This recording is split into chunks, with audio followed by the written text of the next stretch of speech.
Warning, this podcast may contain bad language and content that some listeners may find offensive. No, we do that time, so... Yeah, well, the reason I started off low and then went a little bit extra, because last week you likened me to an enthusiasm balloon that deflated. So I feel like this time I inflated myself. Ah, reinflated. So you're going to be bringing it this week then? Well, you know, maybe it'll be like a slow burner and then it climaxes all over your face at the end.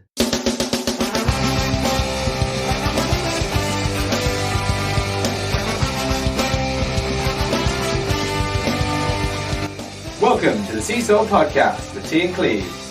Each week, offering up a blurry perspective on life. Okay, so as always, welcome.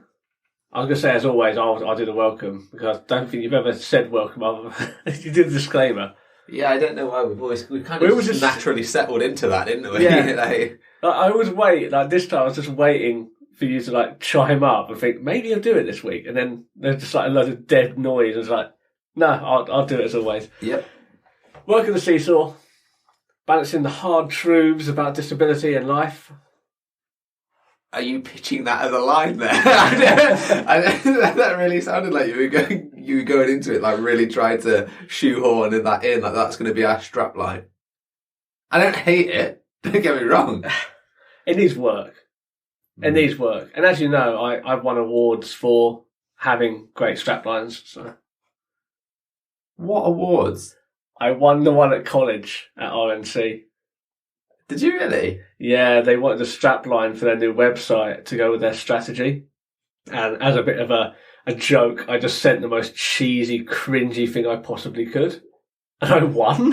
What was it? I think it was something along the lines of come for the education, stay for the experience. I can only imagine that the competition wasn't great. Well, I would have hoped it would have been something better, like helping you see a better future. Be honest, something super corny. That is super corny, but I don't think that would have got through because some people don't actually see there. Super cornier. It's okay. So how's things, Cleves? It made no sense, did it, that? No, it made no contextually sense. No sense at all. Like a cornea, yes, a part of the eye, but that... Was that the strapline? Yeah, it's the superhero mascot of RNC, and not the millions of failed students. Captain Cornea. Okay, yeah, things are going all right. Like work's not as shit as it was, so that's good. And then hopefully, house things are moving along nicely. We'll see. That's good. That is good. Reserve judgment on the buyer at this point. I don't want to slander them. In case I go back and sue them later. How about you? Fine. Just fine. Just fine. Just fine. Work has been awful. But our anniversary with my wife this week, 13 years, so... Which, feels as long as it has been. I'm going to say it, mate. You've had a wedding, so your anniversary doesn't count now. Don't tell a woman that. Never say that, because it would never go down well. They are both equally as important, and... Why are you reading from a script? Me? Read? According to a press release given to me by my wife, it says that both anniversaries are equally important. T has no further comments at this time. Yeah, so that was nice. 13 years, it's not a milestone, but it is a long time still. It's unlucky for some. Yeah, but not for me. Okay. What did you, in COVID-based times, did you do anything nice? We just ordered some food in and watched a film. Can't really knock that, can you? Nice, simple, nice and easy. It might be a little bit boring to some people's tastes, but I'm not exactly the one for going to like laser tag or something like that, even in this COVID world. Blind laser tag? Laser tag. Just school kids running around. Basically it is, isn't it? Yeah, to be fair. Right, shall we move on to the episode? Yes. Feel the hype going up another notch. Good. Bring that hype. By the end of it, I'll be Fat Man Scoop. There'll be that much hype. Or Bez, maybe. Go and grab some maracas. Nobody remembers these people. Everyone remembers Bez. Shakes his maracas. He was the happy part of the Mondays. I'll tell you what, man. Flavor Flav. What about that guy? You know, what goes on? That guy. Yeah. Big clock dude. Yeah. Hype man. We're going to move on. So, what's our topic this week, Cleves? Audio description. Round 2. Well, it's not really round 2, it's round 1 again. Re-roundening. Okay, fine. We call it re-round then. The first episode that we ever did, where we introduced the podcast, talked about how we balanced the hard truths and lives, how we were the bad boys of the disabled podcast industry. All of that stuff. You won't find here, because it's already been done, and it's already been cut. But the sound sucked, that's why we cut the first episode, and we're sort of redoing it with a little bit more, I don't know what the word is, experience, I suppose. The sound was awful. At the time, we were still getting to grips with things, and the quality was just really, really bad. Like, to the point where, if that was your first experience of the podcast, I don't know about you, but sometimes I will listen to various podcasts, and in the first few episodes, if like it's really bad quality, sometimes that's enough to put me off. And maybe, yeah, I should give it a bit of more chance, but I don't. And I've acknowledged that some people don't do that as well. So I think it's better to record the topics again on a much better sounding setup. And now we're a little bit more experienced, a little bit looser. I think we still got our core values in there. The blindness. Yep. The topic. Yep. Hitler and paedophiles. Yeah, they were referenced within 20 minutes. So that's not always a good step forwards. No. I mean, it wasn't like we were on the side of those people. No.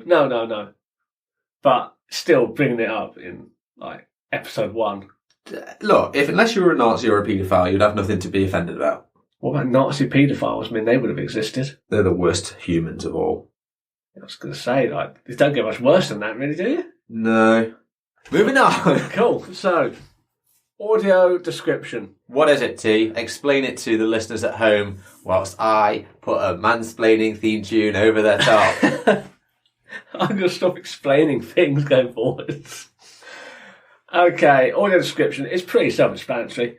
You can't really do it on live TV. In fact, I'm positive live TV can't accommodate this at all. So for recorded content on a lot of platforms now, I think that most sort of streaming platforms have it, you can have a narrator describing what goes on during your program. It can vary wildly on how much detail they give. I think they outsource to various companies to provide the audio description. So it's not done in-house. So Netflix aren't doing their own audio description. They'll outsource it. It can be really useful if you're watching a show where, or if you have no site at all, or you're watching a show where your site wouldn't allow you to pick up on everything. So I won't use it when I'm around other people because I think it ruins the experience for everyone who doesn't want to use audio description. But on my own, if I'm watching something that's going to be quite dark, very action orientated, I will have audio description on because I can't really pick up on the details. And I don't want to have my face right up to a screen to catch maybe a couple of things. At least with this, I can sit on the couch. I can sort of listen and watch at the same time. What kind of stuff does it actually explain, though? Is it literally everything that's going on? So this depends on what the company is going to be doing. Some will, in excruciating detail, describe everything that's going on. Others will not give you enough detail. So that's... What if someone's just like making breakfast or something, though? Is it like, oh, Bill gets up and starts making breakfast. He's frying the eggs. The pan looks hot. So in that instance, it would be like an example, one that doesn't say a lot would be like Bill gets up and he starts making breakfast. And that'll be it. Like, then you'll just have silence. You'll just hear Bill making breakfast. That's a company that isn't very good, in my opinion. But then you'll have others that will say, Bill gets out of bed, walks towards the bedroom door, goes into the kitchen. Bill's got a pan out. He's put it on the hob. Bill cracks an egg into the pan. smoke comes off of the pan. That sort of, like, it goes into a lot of detail. Do you need that much? I think you don't. The problem with a lot of detail is when you have dialogue in there, like, you have to fit the audio description in between the dialogue. That was actually going to be one of my questions. Like, does the audio description talk over the dialogue? No. Not in my experience. It might do in some instances, but it won't in a lot of the cases. So it has to find those gaps and fit what they can into those gaps. That's probably quite tricky. I imagine it's a very difficult job. So it would explain why there is sort of a lack in detail on occasion.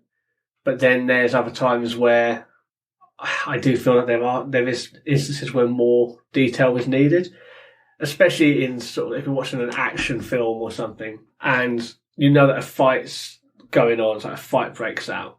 Is that literally what they say? Some of them will just say that, and you won't really get much else.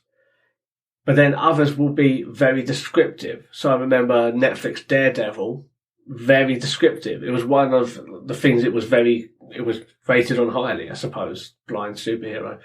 So you kind of got to make He's not blind though, is he? No, we won't. He's a lying little fuck. We won't go into that this time. So in that, it would be very much, Daredevil punches a hooligan, turns, kicks another, grabs a knife, blah, blah. It'd be very descriptive, like to a very high level, which I think was really good to give you a picture in your head. Because if I hadn't had the audio description on, and I remember watching the series with my wife without audio description, then I rewatched it 6 months later with audio description, and I understood a lot more about what was going on and the context of things. You see a scene and I can actually see it, and it's like the hero is down on the floor or quite injured or something like that. You think, I have no context for this. I know there was a fight, but were they stabbed? Were they punched? Like, what hit with something? I don't know what the context of this is. On the other side of it, I find that audio description can break the immersion as well. I think it's really good to bring you in on certain things, but I think it can break immersion. If you have a big traumatic scene, let's say a character has passed away and they've got a family in the hospital, something like that. Like, you'll know the context from what people are saying and that sort of thing. And it's a somber moment, and you want to get invested, like, especially if you're into the film, like, you want to get invested in that. And sometimes the audio description will be like, oh, such and such looks sad, and such and such has a pensive stare and tears flow down the cheeks and stuff. So I know what sadness is. Like, this is detail. It's a detail I don't really need, but it breaks the immersion when you just have someone reading from a script. Like, sometimes you just want to be in that element and just feel the emotions or like through what's going on the screen. So I think sometimes it can ruin it in that regard. From your experience, is there a platform that is better for using it? Is like Amazon better than Netflix or iPlayer or all four or whatever? I think Netflix is one of the best.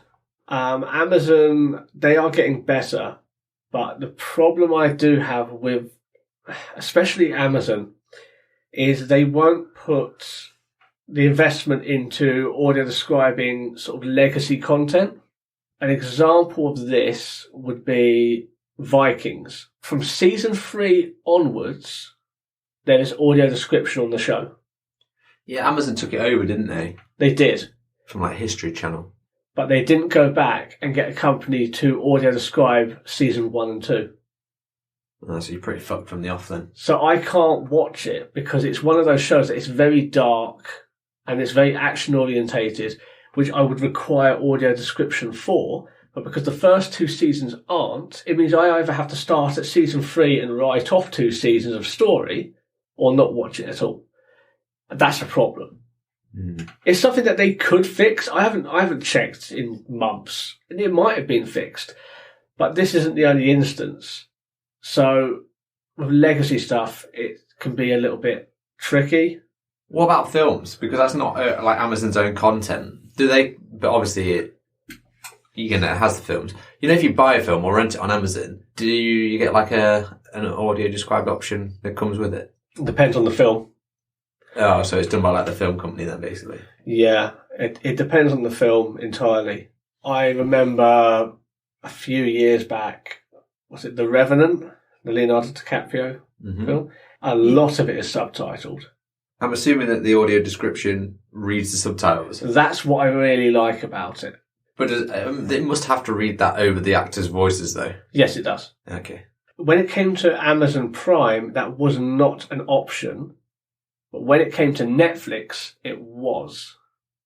So I could only watch it when it came to Netflix. I couldn't watch it on Prime. So that Man gets mauled by a bear, rolls around for a bit, stumbles through some woods at the end. Pretty much. You're welcome. Audio describes The Revenant. Yeah, there you go, pretty much. Just saves you 2.5 hours. Similarly on like the whole subtitles thing, I would love there to be some sort of segmented way that audio description works. Like you could have levels of it. I know it's more work and I know it probably won't ever happen. But sometimes I just want the subtitles read. Yeah, that would make my life easier. That's all I would really need, actually. That'd be awesome.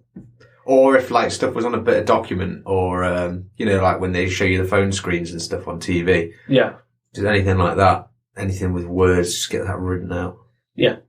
I agree. Like, I never watched Quentin Tarantino's Inglourious Basterds until it came to Netflix because it was audio described. That film doesn't have a lot of action going on. It's a lot of talking. It's a lot of, it's not an action-orientated film at all.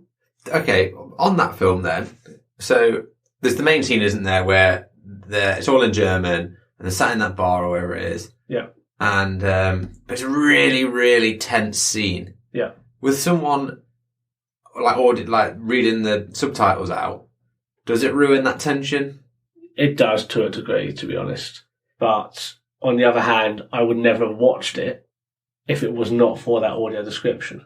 And I'd much rather have sort of a Canadian company read it out to me than have someone else in the room read it out to me. So films are a tricky one.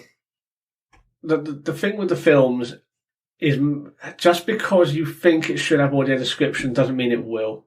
Did you find it's mainly old films, though, that didn't have it? Some do, though. Yeah. So it's really strange. You sort of have to roll the dice. That's why I think Netflix is one of my preferred platforms, just because they will put in the effort to make things accessible. Does everything on Netflix now come with audio description? I don't know. I couldn't say. A lot of the stuff I wanted to watch has done, though. Is that Netflix own stuff? All their own stuff does. Oh, that's good. So that's all great. And some of the other stuff that they have on there also does. Again, I don't know where the responsibility lies, whether it's with a production company or whether it's through the platform provider and then they have to get someone in. Either way, someone should be taking responsibility. Like if the production company doesn't do it, as soon as it comes to your platform, you should get a company in to do it. It's not going to be that expensive a job. You just need to get someone who's quite good at it and experienced and just have a microphone. And they just have to watch it and just record as they watch. And if there's one thing that we've mentioned, it's that a lot of blind people sit at home watching TV. So there is a market for it. Well, like you say, it's giving you access to some stuff that you wouldn't previously have had access to, so that's good stuff. So, shall we talk about an example? So I can touch on the audio description of it. How do you touch an audio description? Well, like E.T. Just get the glowy finger going. Oh, I also think there's something a bit sordid about that. It's a bit weird. I'm not a fan of E.T. That's a long film. Kind of boring. Horrifying puppet. It's the little kid and his friendly alien pal. Yeah. What's not to like about it? Alien pal gets sick, kid gets sick, they're sort of linked, then one goes home. I prefer Men in Black. Just because E.T. wasn't hosting an intergalactic kegger doesn't make it a bad film.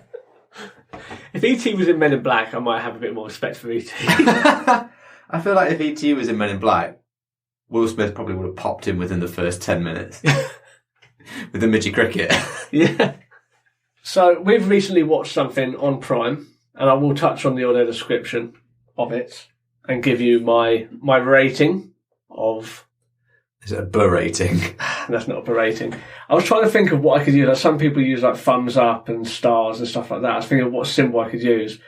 And then I was thinking about like those disabled symbols, like how many disabled symbols out of 5 I'd give it. You know your rating system, let's say it's 5 disabled out of 5. Right. Does that mean it's bad? Because it's the most disabled?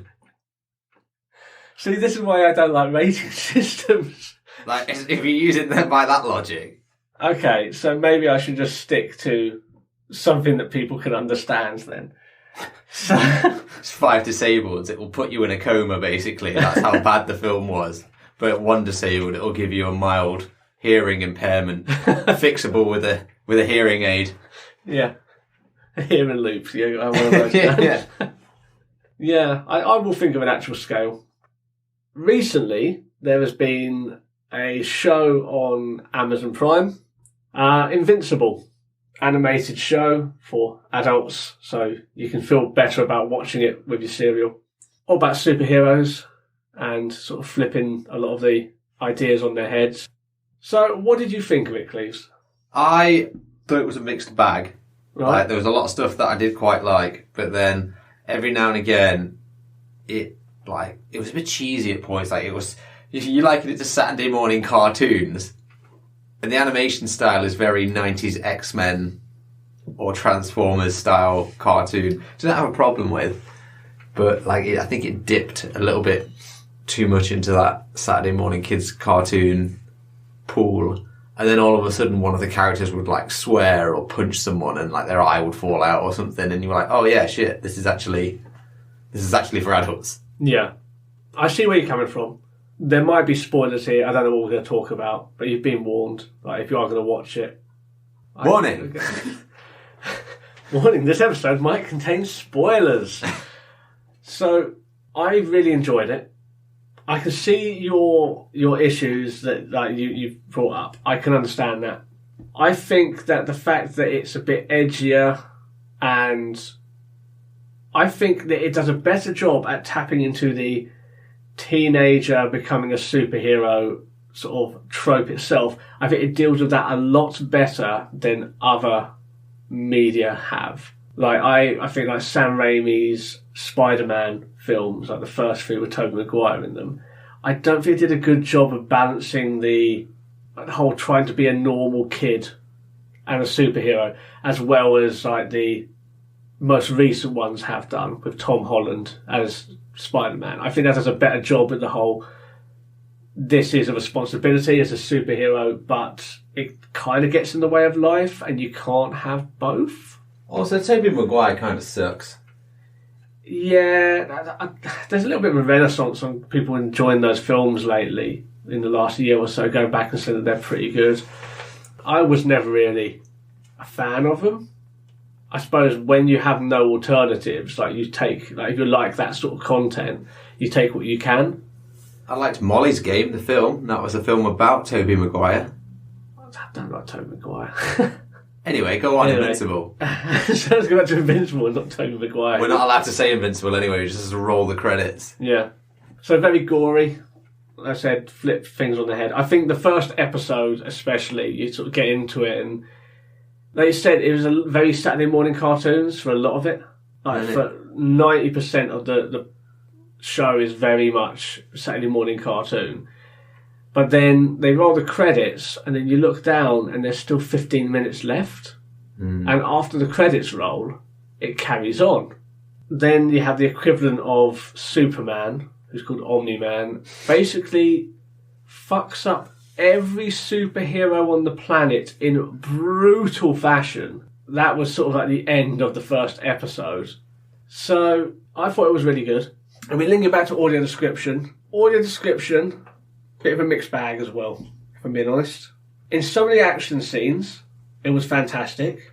But then outside of action scenes, kind of disappointing. There will be scenes that are quite tense, especially in the last couple of episodes where you're having dialogue between characters, because story elements are coming a bit more, they're coming out into the open.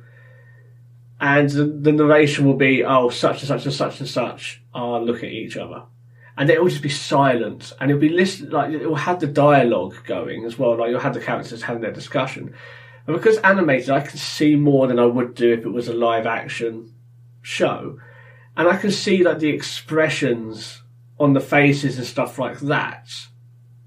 and other aspects of the scenes. I think that you really could have expressed that a bit more, audio description, just because like reactions to what some people were saying can be worth their weight in words in some instances. So as far as the audio description, I will give it 4 out of 5, I suppose. Not perfect, but not too bad. 4 out of 5 disabled. 4 out of 5 disabled. It's quite a severe disability then, isn't it? Yeah. Well, we're going to say 5 disabled is good, though, on the scale. Oh, right, okay. On my previous scale, 5 disabled was vegetabilised on a breathing machine. Okay, so if we're going that way... Maybe 2 disabled. If we're going that way, then I'd say 2 disabled. Right. If we say 5 disabled is the most disabled you can be, this would be 2. So a sort of moderate to fair eye problem. Yeah. Yeah. Scale's fucking stupid. Yeah. It's not great. It's not great. We'll work on it. As far as the show is concerned, I'd give it 5 stars. Ooh. Out of 6. You led me down a path there. Yes, I did. We have a 6-star system here on Seesaw, because that's how many letters are in Seesaw. Right, you've just luckily made that link. Well done. Yes, I did. So 5 stars out of 6 stars. We'll see what the next season comes when it comes along, and we'll see what happens there.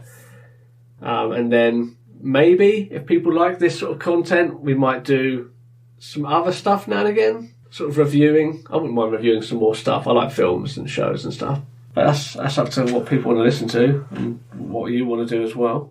Yeah, no, it isn't. It's about what I want to talk about. This podcast is all about Cleves. Pretty much. The Cleves Saw podcast with Cleves and Cleves. I mean, in theory, you could do that. This microphone does have a dual channel, so you could record and just jump to the other seat. So it's like a back and forth. That's too much Cleves, quite frankly. To be honest, spending any amount of time with me is usually too much time. And that's coming from you. Yeah. Sometimes I just have to go and sit in a box and pretend I'm not there. Pretend to be a piece of the furniture. Yeah. So yeah, that's audio description. There you go. I think it's useful. Let me ask you this though. How do you find the audio description button to turn it on? Okay, that's a thing there in itself. If I didn't have sight, I would have needed someone to set it on. With, again, going back to Netflix, because Netflix have different user accounts, if you set it on your user account, it will stay on. And it will enable for anything that has the support for it. No, that's good. Prime doesn't do this because they have very few profiles on there. So if I set it on, I have to be able to turn it off, because if my wife wants to watch something, it will just start narrating. So that's a bit of a pain. Fuck Disney Plus. I don't even know where to start on that. Do they not have it? I don't know. I never used it. I tried to find it on one occasion, couldn't. Disney doesn't like disabled people, as we've established.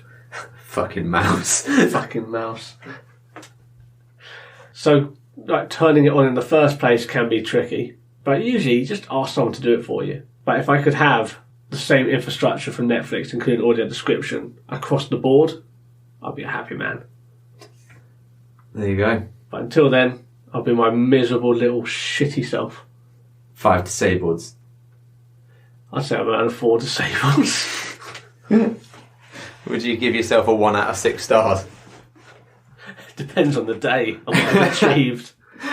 I'd give myself a solid 3 because today I've been out and also recorded, so... Yeah, there you go. That's productive. I'd give myself a 3. I don't get a 6 because I'm not really doing much effort for dinner, so... Didn't realise that was 3-star dependent. That's pretty heavily weighted. Well, the day ain't done yet, is it? True. Yeah. I might have to carry a drunken ass to bed, so that would also merit me a star at some point, so... Yeah. It sounded weird as well, like you were taking me to bed whilst I was drunk, so I'd like to clear up and say that is not the case. We have alluded to homosexuality a lot on this. I mean, to be fair, I passed out, so what you did to me whilst I was in that state, I don't know. You're covered in vomit, mate. I ain't getting nowhere near you. Ah, that's my That's my scare tactic. So I keep all the rapists away. Well, like all those animals that shit themselves to keep away predators. Exactly like that, yep. Yeah. And on that, shall we? Yeah. So we're ending this episode. Cleve's is sitting in a chair holding a drink, and I'm also sitting in a chair not holding a drink. There you go. I already described the last bit of the episode. There's a microphone in the middle of the room. Cleves has put his hands on his face and he's sighing to himself like, for fuck's sake, let's just finish this. Cleve's just starting to deflate again. Getting the pump. Quickly. Alright, see you later, Cleves. Bye. Thanks for listening to the Seesaw Podcast. You can find us on Facebook at Seesaw Podcast, Twitter, Seesaw Pod. You can email us at seesawpodcast@gmail.com. You can also find us on TikTok and Instagram at Seesaw Podcast or Seesaw Pod, depending on which one we want. But get us on the other places.